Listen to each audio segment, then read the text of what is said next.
Здравейте, приятели! Намирам се на Пирон 3 на ЖП гарата в Тракия, в град Пловдив, където отговарям на един от вашите сигнали за образувано сметище точно до входа на Пирон 3. Мили приятели, за съжаление от месеци наред тук не се работи на ЖП гарата, не се извършени ремонтни дейности, но въпреки това отзад сметището все повече и все повече се увеличава.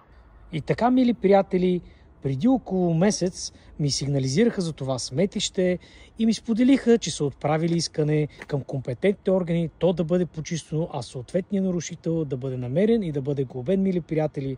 Но както виждате, месец по-късно няма ни дума, ни вопъл, ни стон от компетентните органи, а сметището продължава да расте и вече обхванало цялата тази територия, която виждате около мен. Затова, мили приятели, ние няма да оставяме този казус просто ето така и ще сигнализираме компетентни органи, така че те да си свършат работата. А вие, които виждате нередности в нашия град и не само, сигнализирайте, за да можем ние да си опитаме да ви помогнем за да решим тези проблеми.